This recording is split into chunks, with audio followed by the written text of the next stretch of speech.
Hay gente que tiene mucha fuerza de voluntad y eso parece algo plausible. Gente que quiere sacar las cosas adelante. En la plática de hoy me baso sobre todo en un artículo muy interesante de Alfonso Aguiló y una conferencia que le escuché a Francisco Ugarte, donde ambos coincidían en que la fuerza de voluntad es algo muy valioso, pero se puede ir a un extremo que se llama el voluntarismo. Y no es que eso sea un exceso de fuerza, de hecho es una enfermedad. De las muchas posibles enfermedades que tiene la voluntad, esta es una. Una enfermedad que pues yo creo que nos afecta a todos en algún momento de nuestras vidas, porque especialmente se nota en la persona que quiere resolver las cosas confiando solo en el esfuerzo de su voluntad. Las cosas van a salir porque me da la gana, porque yo puedo, porque yo lo he deseado y lo voy a conseguir. Como aquel libro El Secreto, que honestamente me parece una chafada, porque no necesariamente suceden así. Hay gente que se lo plantea, o sea, esto es con mis propias fuerzas, y en el fondo hay más o menos como un orgullo oculto, una soberbia oculta. Es una autosatisfacción de yo puedo porque yo soy bien chingón y por eso lo saco adelante. Es que el voluntarismo nubla la inteligencia. Hay poca lucidez, o sea, se piensa poco, porque se le da toda la carga a la voluntad, la otra de nuestras facultades. Lleva también como a aferrarse en exceso a la propia visión de las cosas, lo que yo veo como bueno, sin tomar en cuenta lo que puedan decir los demás. O sea, es mi punto de vista y no me interesa la perspectiva de alguien más, el consejo de alguien más que podría enriquecer mi propia visión de las cosas. Porque también en el voluntarista se nota como esa falta de naturalidad, de espontaneidad, de sencillez. El voluntarista quiere resolver incluso los problemas interiores por sí mismo, sin recurrir a un consejo. De hecho, le cuesta abrir el corazón. No quiere demostrar que podría ser un error o que no sabe lo suficiente. Porque espera ser él y el empeño de su voluntad, de su terquedad, quien saque las cosas adelante. Y quiere él sacar el pie del hoyo cuando muchas veces está cavando más profundo, porque no se está dando cuenta que en su terquedad provoca un problema mayor, porque no pide ayuda. O sea, se ve en el ridículo de empeñarse en no pedir ayuda. El voluntarista suele ser rígido, pero porque en el fondo es inseguro, porque se apoya en normas, en reglas, y así tiene que salir, justamente por esa inseguridad. Es algo que respalda su inseguridad. Las aplica de modo poco equilibrado. No tiene esa flexibilidad para las normas o la excepción de la regla. Suele plantear la autoridad, por ejemplo, en la familia o en el trabajo, la obediencia, como algo intransigente, como algo de lo que no se puede salir, y es muy poco inteligente. Porque todos lo sabemos, a la hora de cumplir algo, pues hay que ponerle cabeza. No puedes hacerlo nada más como tienes ganas de hacerlo, como te parece que debe ser. Hay que ponerle cabeza. De hecho, esa es la razón de ser de la formación.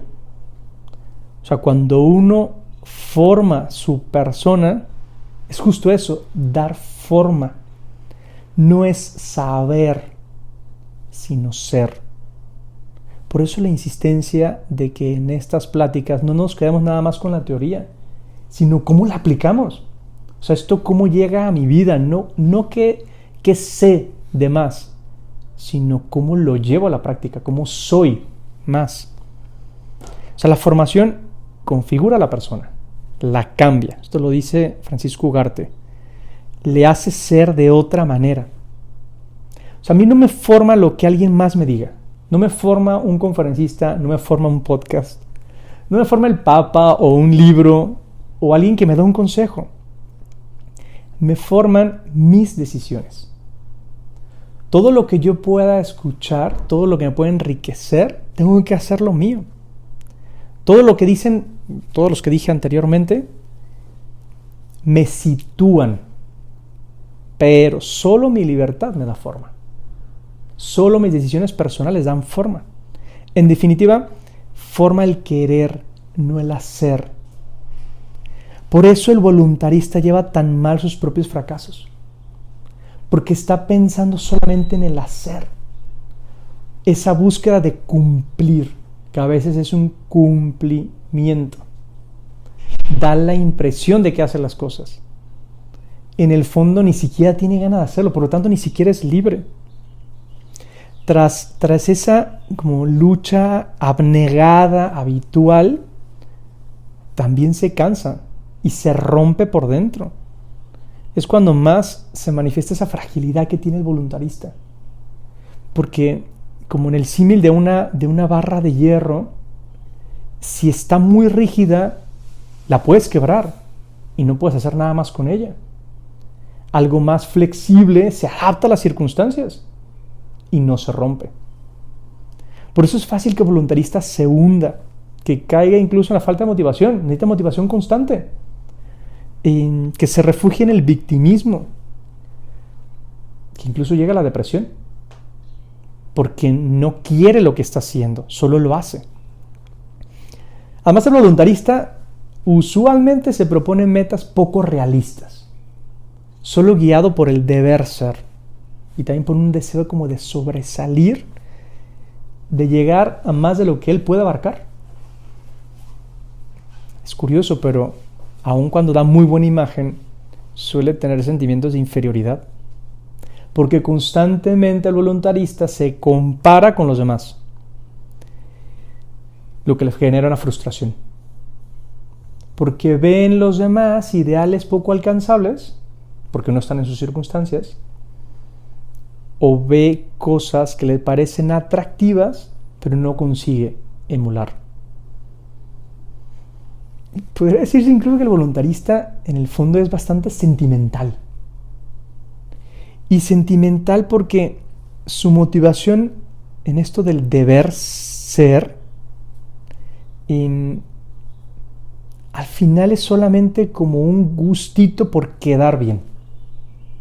O sea, lo único que le mueve, que le motiva es que se note lo que está haciendo. Ni siquiera es algo hacia adentro, es algo hacia afuera. Es bastante presumido el voluntarista. Quiere que se vea muy evidente que él está luchando. Es más, es una palabra muy usual en el voluntarista, la lucha, el esfuerzo. Pero un esfuerzo que, por muy admirable que pueda ser esa abnegación, no se sabe sobreponer a esos gustos, a esas ganitas de sobresalir. Por lo tanto, es poco inteligente. Volvemos a la misma conclusión. Y es que justamente les falta algo esencial, que es saber encauzar los gustos, educar el gusto, formar el gusto. O sea, el sentido del deber es necesario, no estamos diciendo que no lo sea. Pero para una buena vida se tiene que buscar ese balance entre la abnegación, porque siempre hay cosas que cuestan, sin duda, y el gusto. O sea, lo que tengo que hacer no lo hago simplemente por el disgusto, porque a veces lo tengo que hacer porque lo tengo que hacer, aun cuando no tenga ganas. Lo hago porque debo hacerlo. Ese es el planteamiento incorrecto. ¿A dónde nos llevaría algo inteligente? A procurar hacer las cosas por gusto, porque entiendo que me hace mejor aunque cueste. Le encuentro la bondad en aquello que me resulta tan complicado. La cuestión entonces no es en qué piensas que debes mejorar, sino en qué te gustaría mejorar. Es parte de meter el gusto con inteligencia. Por eso, una buena vida es conseguir, en lo posible, insisto, unir el querer y el deber. Así además, se es mucho más libre. Porque cuando se piensan las cosas, se quieren las cosas y se hacen las cosas, es cuando uno demuestra libertad. Todo lo demás es falta de libertad. La mayor felicidad no está en hacer lo que uno quiere, sino en querer lo que uno hace. Y entonces sí, todo lo que hagas será algo gustoso, algo alegre, algo a lo que le encontrarás sentido. Hay muchas obligaciones en la vida y si lo hacemos solamente por obligación, nos sentimos como traicionados en el interior. Hay que hacer las cosas porque queremos, porque nos da la gana. O sea, repito, unir el gusto con el deber. Y entonces sí, es una mejor vida, una vida más plena. Así entonces no será seguir adelante a base de fuerza de voluntad. Sí es cierto, nos sentiremos ligados al deber, pero no obligados, ni forzados, ni coaccionados.